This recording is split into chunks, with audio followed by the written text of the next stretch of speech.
அமெரிக்காவின் டெக்சாஸ் மாகாணத்தில் மழை வெள்ளத்திற்கு உயிரிழந்தோர் எண்ணிக்கை 120ஆக உயர்ந்துள்ள நிலையில் வெள்ளத்தில் சிக்கி மாயமான 173 பேரை தேடும் பணி தீவிரமாக நடைபெற்று வருகிறது. அமெரிக்காவின் கடலோர மாகாணமான டெக்சாஸில் வனப்பகுதியையொட்டி மலை பிரதேசமான கேர்கவுண்டியில் திடீர் மழை கொட்டி தீர்த்து அருகில் உள்ள ஆறு மற்றும் ஓடைகளில் வெள்ளப்பெருக்கு ஏற்பட்டது. வெள்ளப்பெருக்கு காரணமாக ஆற்றிலிருந்து வெளியேறிய அதிகப்படியான தண்ணீர் ஊருக்குள் புகுந்தது. இந்த திடீர் வெள்ளத்தால் வீடுகள், வாகனங்கள் அடித்து செல்லப்பட்டன. இந்நிலையில் கனமழை மற்றும் திடீர் வெள்ளத்தில் சிக்கி இதுவரை உயிரிழந்த 120 பேரின் உடல்கள் மீட்கப்பட்டுள்ளதாக தகவல் வெளியாகியுள்ளது. மேலும் வெள்ளப்பெருக்கில் சிக்கி மாயமான 173 பேரை மீட்கும் பணி தீவிரமாக நடைபெற்று வருகிறது.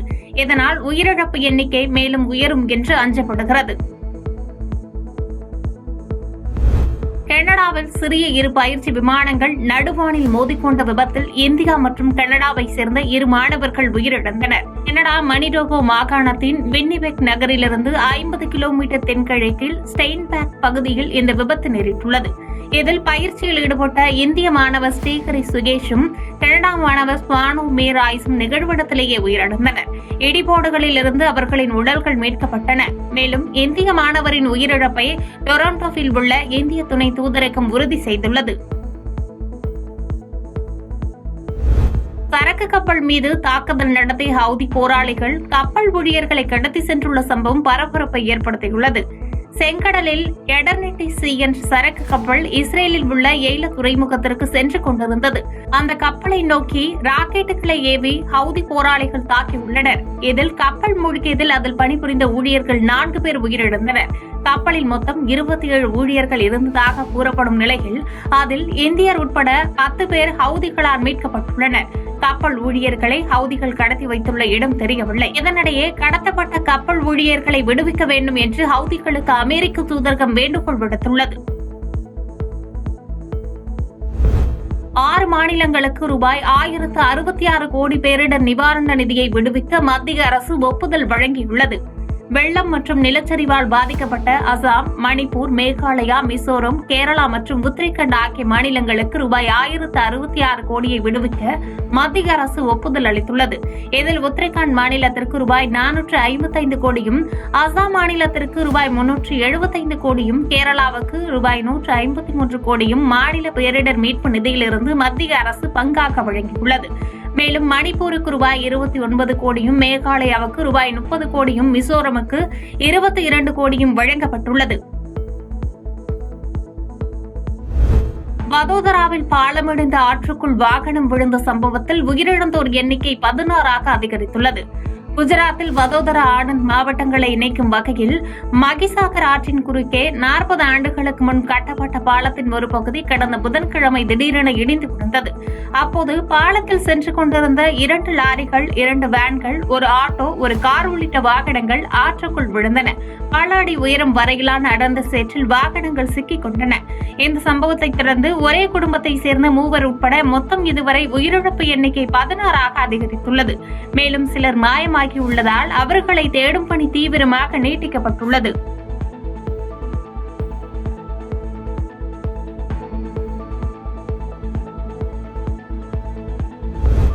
சர்வதேச விண்வெளி ஆய்வு நிலையத்திலிருந்து வரும் 14ஆம் தேதி மாலை இந்திய வீரர் சுபான்சு சுக்லா புறப்படுவதாக தகவல் வெளியாகியுள்ளது. ஆக்சியன் 4 திட்டத்தின் கீழ் சர்வதேச விண்வெளி நிலையத்தில் உள்ள இந்தியாவின் சுபான்சு சுக்லா உள்ளிட்ட 4 வீரர்கள் கடந்த 2 வாரங்களில் சுமார் 100 லட்சம் கிலோமீட்டர் பயணித்து 230 சூரியோதங்களை கண்டுள்ளனர்.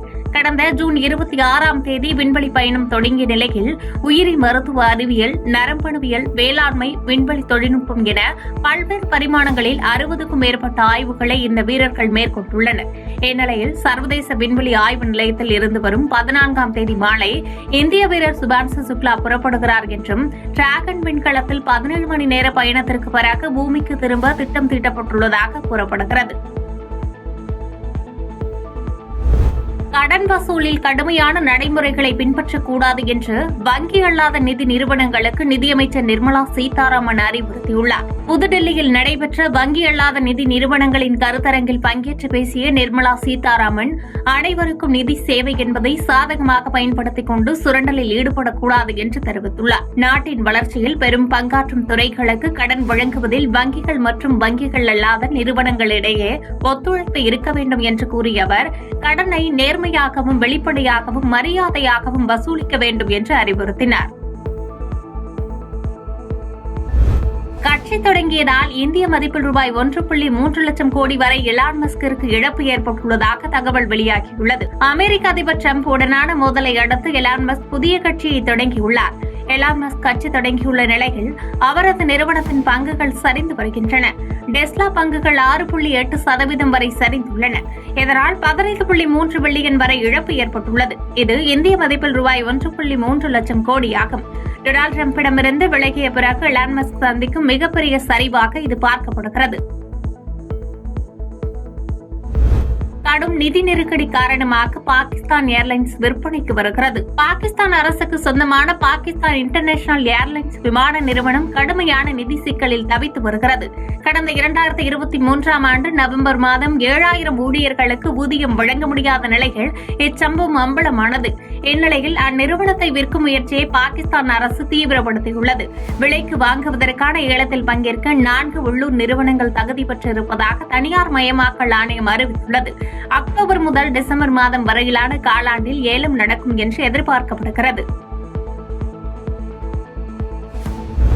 அமெரிக்கா ஈரான் இடையே மோதல் போக்கு இருந்து வரும் நிலையில் அமெரிக்க அதிபர் டிரம்புக்கு ஈரான் அதிகாரி கொலை மிரட்டல் விடுத்துள்ள சம்பவம் பரபரப்பை ஏற்படுத்தியுள்ளது. ஈரானின் அணுசக்தி திட்டங்கள் உலகிற்கே ஆபத்தானவை என கூறி அந்நாட்டின் மீது இஸ்ரேல் கடந்த மாதம் தாக்குதல் நடத்தின. இதற்கு ஈரானும் தக்க பதிலடி கொடுத்தது. அதே நேரத்தில் ஈரான் மீது அமெரிக்காவும் வான்வெளி தாக்குதல் நடத்தியது. தற்போதைய நிலையில் ஈரான் இஸ்ரேல் இடையிலான தாக்குதல் முடிவுக்கு வந்துள்ளன. இருப்பினும் அமெரிக்கா ஈரான் இடையே மோதல் போக்கு இருந்து வருகிறது. இந்நிலையில் அமெரிக்க ஜனாதிபதி டிரம்புக்கு ஈரானின் உச்ச தலைவர் அயதுல்லா அலி கமேனியின் நெருங்கிய ஆலோசகர் ஜவாத் லாரிஜானி கொலை மிரட்டல் விடுத்துள்ளார். டிரம்ப் மீது ட்ரோன் மூலம் தாக்கப்படலாம் என்று கூறியுள்ளார். இதற்கு பதிலளித்துள்ள அமெரிக்க அதிபர் டிரம்ப், உண்மையில் அது ஒரு அச்சுறுத்தலாக இருக்கலாம், ஆனால் தனக்கு அச்சமில்லை என்று கூறியுள்ளார்.